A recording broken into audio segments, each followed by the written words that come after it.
Apple is one of the most recognizable companies in the world. Its market valuation is north of $1 trillion, and millions of its devices are in the hands of users from Acapulco to Zimbabwe.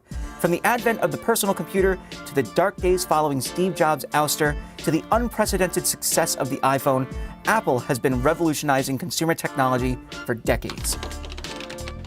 Steve Jobs, Steve Wozniak, and Ronald Wayne founded Apple in the Jobs family garage in 1976. Shortly thereafter, Wayne sold off his 10% stake in the company, leaving just Jobs and Wozniak.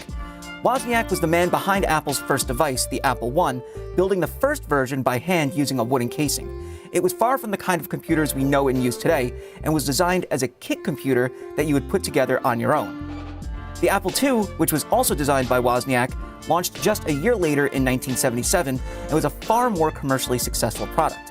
It was a self-contained system with a plastic case and keyboard, but it was the VisiCalc spreadsheet app that ran on the Apple II that helped make it a must-have for businesses and business users alike. Apple released the Apple III in 1980.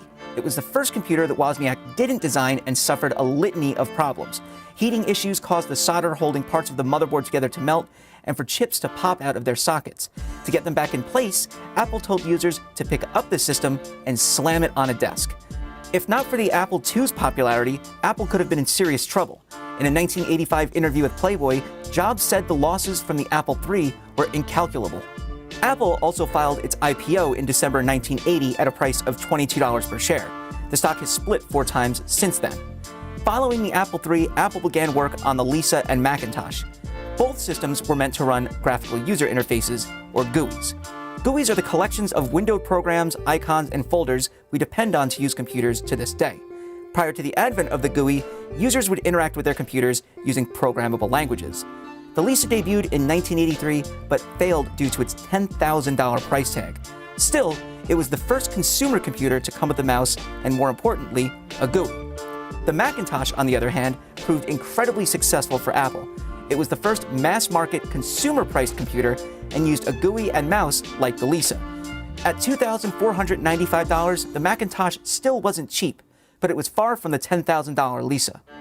Neither Jobs nor Wozniak were Apple's CEO when the company started. Its first CEO was Michael Scott, who came over from National Semiconductor in 1977. Mike Markula, an early investor and Apple's third employee, took over from Scott in 1981 and headed the company until 1983.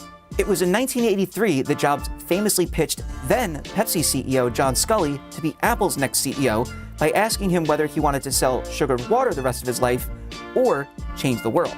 Sculley and Jobs initially hit it off, but their relationship soon soured, and in 1985, Jobs planned to oust Sculley as the head of Apple in a coup. The move, however, backfired, and Apple's board ended up moving Jobs into the role of chairman, which was far from the hands-on position Jobs wanted. He subsequently left the company and founded the computer company Next. Meanwhile, in 1985, Wozniak, frustrated with no longer being needed as the engineer at the company he helped found, announced that he would leave Apple to start up a home video production company. At the time, Wozniak said he felt Apple had been going in the wrong direction for several years. He sold much of his stock on the way out. Sculley led Apple from 1983 through 1993 and took the company from an annual revenue of $569 million to $8.3 billion. But internal strife, moving Apple computers to the PowerPC chips instead of Intel processors, and the launch and failure of the Newton PDA led Apple's board to oust Sculley from his position as CEO. Apple then turned the reins over to Michael Spindler. During his tenure, which lasted until 1996, Spindler fought off proposals seeking to split Apple into separate companies for hardware and software. Unfortunately, he also oversaw Apple falling behind in the PC price wars, which saw the company eventually license its OS 7 operating system to other computer manufacturers, creating a handful of Mac clones. Those systems, however, ended up cutting into Apple's bottom line. In 1996, Apple named Gil Amelio CEO.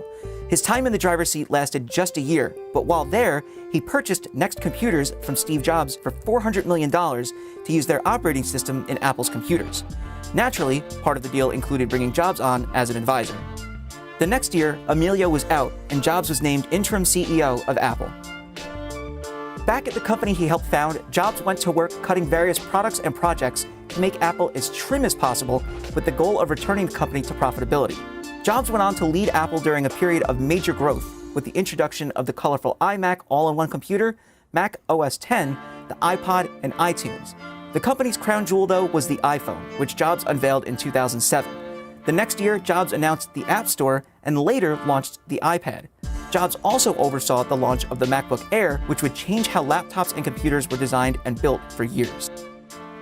Jobs, however, also battled pancreatic cancer later in his tenure, and at times had to hand the company over to Tim Cook while seeking treatment. When Jobs passed away from the disease in 2011, Tim Cook took over as CEO. Apple's iPhone 5 was the last device that Steve Jobs was immediately involved in working on. Since then, Tim Cook and company have been running the show.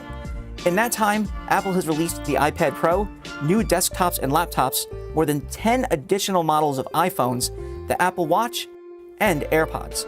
The company hasn't been without its controversies in the intervening years, though. There was Bendgate, where the new Plus model iPhone 6 was said to bend in people's pockets, the time the company put U2 on everyone's iPhone, and performance throttling issues.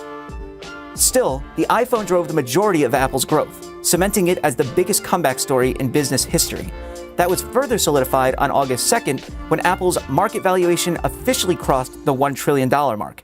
From there, it's any guess where the company will go, but chances are it's up.